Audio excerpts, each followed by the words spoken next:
Gracias. Asambleísta Juan Carlos Casinelli tiene la palabra. Muchas gracias, señora presidenta.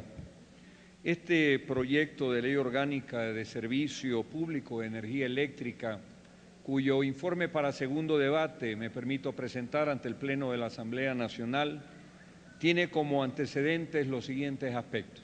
Siguiente lámina. Una iniciativa del presidente de la República presentada el 24 de febrero del 2014, un primer debate que ya se realizó el 29 de mayo del mismo año y la aprobación del informe para segundo debate que fue realizada por la Comisión el 5 de noviembre del 2014 en una sesión donde la Comisión votó a favor del informe con 8 presencias y 2 abstenciones. Siguiente. El proceso de construcción de esta ley ha sido bastante amplio. Se han recibido en comisión general a por lo menos 40 actores de los sectores público, privado, trabajadores y la academia, y se han revisado y analizado más de 59 documentos referentes a observaciones presentadas.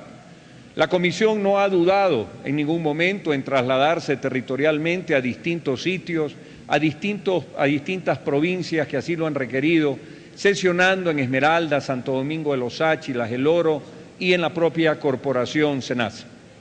En las sesiones de la Comisión también hemos trabajado permanentemente con videoconferencias con otras provincias, donde han asistido actores que también han intervenido por videoconferencia en Azuay, El Oro, Guayas, Manabí, Santo Domingo de los Áchilas. Siguiente.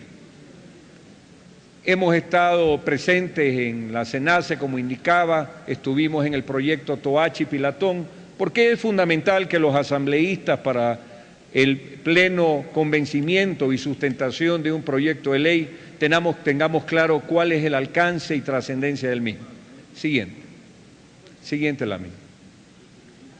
La necesidad de una nueva ley, como ustedes conocen, actualmente el sector está regulado por la Ley de Régimen del Sector Eléctrico.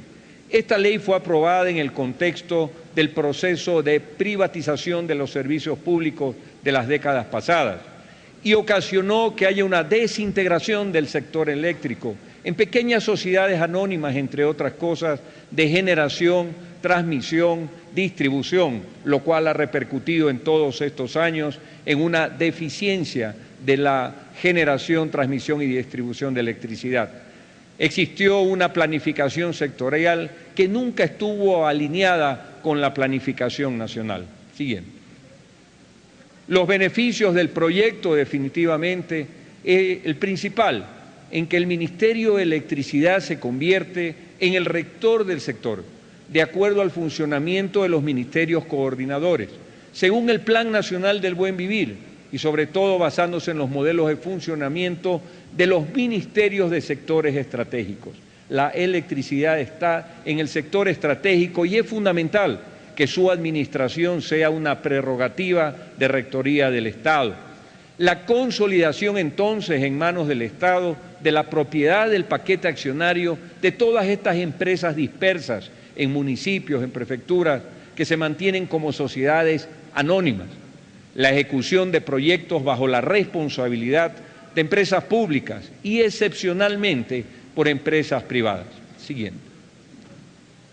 La eliminación de ese esquema marginal de fijación de precios y un establecimiento de costos medios que permitan una tarifa única que no haga una diferenciación regional en que las tarifas sean más caras en los lugares más lejanos, que normalmente son los lugares más deprimidos, aquellos que son lejanos de los centros de generación. Una electrificación rural financiada por el Estado y no financiada como era anteriormente por las planillas donde la parte pertinente al consumo comercial y empresarial era el que financiaba el sector rural, obviamente de una manera deficiente. El Estado regulará los aspectos técnicos, económicos, tarifarios y de calidad del alumbrado público general para la prestación de un servicio eficiente y que no sea por parcelas, sino que sea como debe darse una política pública. Siguiente lámina. Entre los beneficios también del proyecto está el impulsar el desarrollo territorial.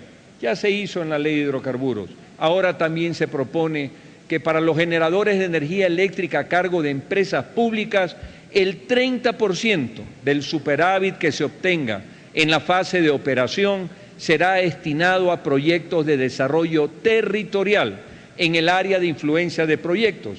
Y para aquellos generadores de capital privado y de economía mixta se establece el 3% de las utilidades será destinado a los trabajadores, el 12% restante a proyectos de desarrollo territorial en el área de influencia del mismo.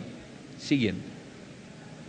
Los principales cambios que devienen del primer debate hasta este segundo debate son los que a continuación menciono. En primer lugar, mantenemos la denominación de SENACE con el objetivo de precautelar esas certificaciones, esos ISO, esos reconocimientos internacionales que tiene el Operador Nacional de Electricidad. Ya no se llamará ONE como estaba en la propuesta, seguirá denominándose SENACE, pero con la denominación Operador Nacional de Electricidad. Siguiente. Este Operador Nacional de Electricidad, como actualmente funciona la SENACE, requiere de una serie de cambios que son fundamentales. Se convierte en un órgano técnico, estratégico, pero adscrito al Ministerio de Electricidad y Energía Renovable. Actualmente el SENACE es una corporación donde actúan elementos públicos y privados. Segundo, actuará como operador técnico del Sistema Nacional Interconectado y Administrador Comercial de las transacciones de los bloques energéticos y siendo responsable del abastecimiento continuo de energía, buscará el mínimo costo posible preservando la eficiencia global del sector. Es aquel operador que tiene que determinar de dónde se obtiene cada minuto, cada segundo de electricidad del país de la manera más eficiente y al menor costo. Siguiente lámina. Es por eso que obviamente siendo el Operador Nacional de Electricidad, la SENACE en este periodo de transición, una corporación que pasa de lo privado hacia lo público, requiere unas disposiciones especiales que regulen este proceso de transición. Así la disposición 9ª habla de la Corporación Centro Nacional de Control de Energía. El personal busca precautelar que el personal que actualmente labora en la corporación SENACE, previo a un proceso de selección, continúe prestando sus servicios en el Operador Nacional de Electricidad y se respeta y se reconoce su estabilidad, derechos individuales y condiciones laborales vigentes a la promulgación de esta ley. La clasificación de servidores y obreros se realizará conforme a la ley y el cambio del régimen legal aplicable al personal no constituye despido intempestivo ni estará sujeto a indemnización ni bonificación alguna por parte del Operador Nacional de Electricidad ni del Estado ecuatoriano. Asimismo, el Ministerio de Electricidad y Energía Renovable, en un plazo no mayor a 180 días a partir de la promulgación de la presente ley, debe aprobar la estructura orgánica, escala salarial, reglamento orgánico y reglamento funcional de este Operador Nacional de Electricidad, SENACE. Siguiente lámina. Sobre el soterramiento, aunque tenemos claro dentro de la comisión que el COTAC establece la obligatoriedad de que las nuevas obras se planifiquen con redes eléctricas y de telecomunicaciones soterradas, las cuales deben ser ejecutadas por los GATS, nos preocupa sobremanera el tema que guarde relación principalmente por zonas especiales, patrimoniales, que no van a ser construidas, pero que un proceso de soterramiento puede contribuir notablemente a su desarrollo. Para eso, en el artículo 15, numeral 7, en las funciones del ARCONEL, se establece mediante resolución de directorio y previa solicitud debidamente sustentada por las empresas eléctricas de distribución, contribuciones especiales de mejora a los consumidores o usuarios finales del servicio de una determinada zona geográfica, por obras de mejora relacionadas con los sistemas de distribución eléctrica. Para el efecto, estas empresas eléctricas deben coordinar con los gobiernos autónomos la ejecución de las obras en los temas técnicos y urbanísticos, descentralizando la ejecución de las obras pertinentes y establecerán las zonas de influencia de la obra. Siguiente. Funciones directivas, se establece que el director ejecutivo del ARCONEL y del SENACE además de ser ecuatoriano, pueda también, por nacimiento, pueda obviamente ser ecuatoriano por naturalización. Siguiente. Causales de caducidad se incorpora, referente a las causales de caducidad de los contratos de concesión, una causal que guarda relación con la cesión de acciones, participaciones, certificados de aportación u otros títulos que impliquen un cambio en los socios de una empresa privada o de economía popular y solidaria cuando ésta se hace sin la autorización del Ministerio de Electricidad y Energía Renovable. Esa es una causal de caducidad que se ha incorporado en el presente proyecto de ley. Siguiente. En cuanto a la expansión eléctrica para urbanizaciones y similares, se cambió el inciso tercero del artículo 65 respecto al certificado emitido por la Secretaría Nacional de Gestión de Riesgos. Tal como estaba en el proyecto de ley que fue discutido en el primer debate, se hubiera necesitado que existiera una dependencia de la Secretaría de Riesgos en cada cantón, en cada parroquia, para que se otorgue el correspondiente permiso o autorización indicando que no existe ningún riesgo.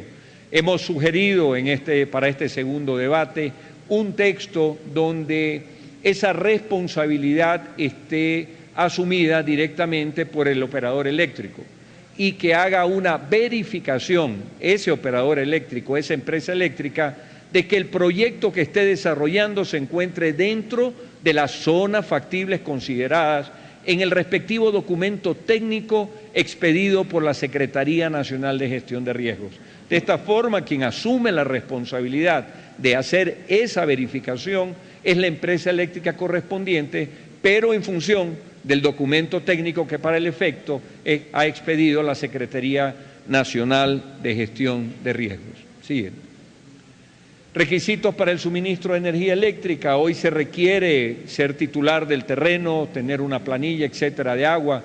Estamos cambiando aquello y pedimos que se incorpore que para obtener el servicio eléctrico se tenga que cumplir los requisitos establecidos en la regulación que para el efecto dicte el Arconel, regulación que tiene que comprender y amparar esos sectores sociales tan amplios, como por ejemplo citábamos el Cantón Playa, que tiene un porcentaje enorme de gente que no tiene todavía su título de propiedad y eso le dificulta el acceso al servicio eléctrico.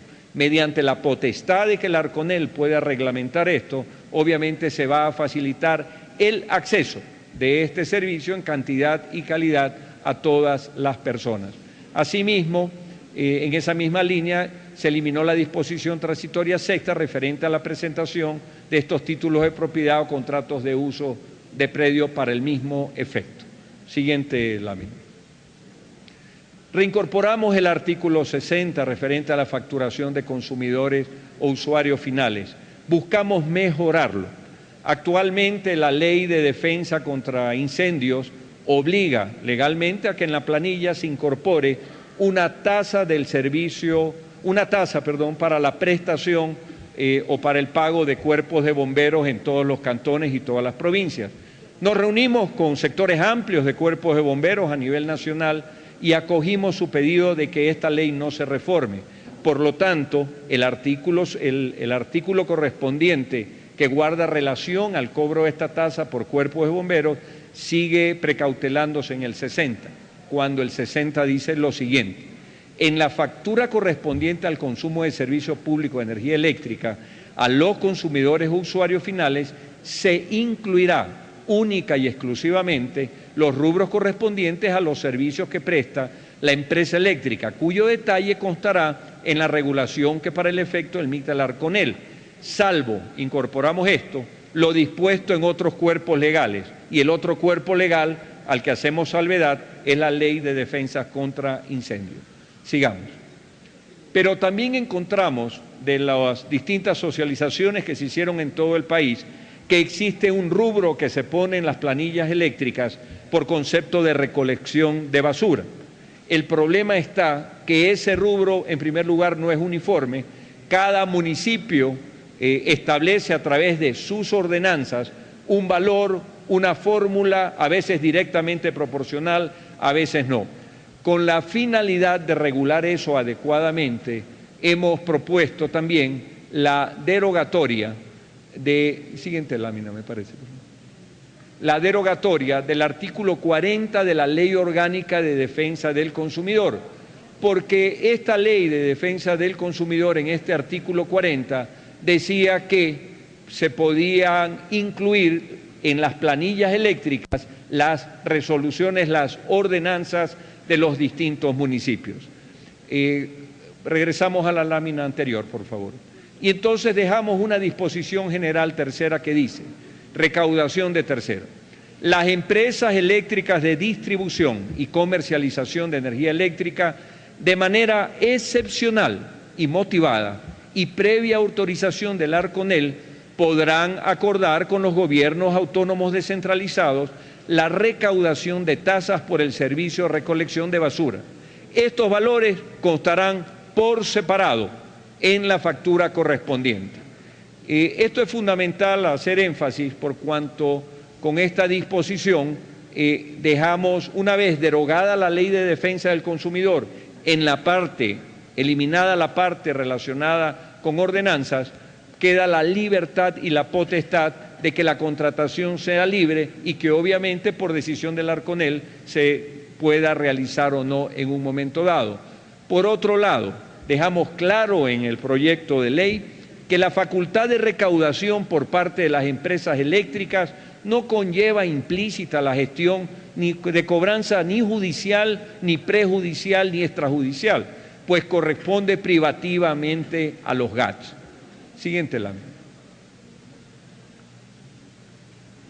Se establece una disposición transitoria sexta. Nosotros entendemos que hay un periodo donde tiene que agotarse una discusión ya con la derogatoria propuesta para que los servicios de recolección de basura de los distintos municipios y submunicipios lleguen a acuerdo con las empresas eléctricas de su sector.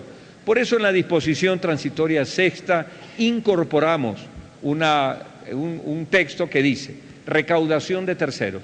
Las empresas eléctricas de distribución y comercialización podrán continuar recaudando a través de una planilla eléctrica única los valores correspondientes a las tasas por el servicio de recolección de basura durante un plazo máximo de 360 días a partir de la promulgación de esta ley. Una vez vencido el plazo, se sujetan a la disposición general tercera de la presente ley a la que hice referencia, donde tendrán ahora sí cada municipio que negociar con las empresas eléctricas correspondientes sus contratos para ver si se les hace o no el cobro a través del anexo de lo que es la factura. Siguiente. Se mantienen beneficios para personas con discapacidad. En el proyecto de ley, en una transitoria, se hacía una reformulación del tema de los subsidios o beneficios para personas con discapacidad. La comisión, y obviamente luego de todo el debate que se dio, sugiere, y así lo propone ante el Pleno de la Asamblea, eliminar esa derogatoria. Por lo tanto, ese beneficio subsiste tal como está hoy en día para las personas con discapacidad. Sigamos. En cuanto a otra derogatoria donde se eliminaban los beneficios para las personas de tercera edad, también hemos considerado pertinente que esa derogatoria no sea considerada y se mantengan esos beneficios que ya están en las leyes correspondientes para personas de tercera edad, como aquella que estipula la ley del anciano, donde se exonera el 50% del valor por un consumo mensual, sea de hasta 120 kilovatios de hora, y el 50% del valor de consumo de las instituciones sin fines de lucro que den atención a las personas de la tercera edad. Como indico, eso se mantiene exactamente igual, no se aceptan las derogatorias propuestas. Y se mantienen los beneficios para los afectados por el volcán Tungurahua. También había una norma derogatoria. La comisión consideró con la mayoría de sus asistentes y con 2 abstenciones que en este tema también era fundamental el que se mantenga, toda vez que el tema de la afectación por el volcán del Tungurahua es un hecho real y presente. Siguiente. La eliminación del artículo 70, se propone la eliminación total del artículo 70 porque ya consta en el Código Orgánico Integral Penal. Hasta ahí mi presentación, señora Presidenta.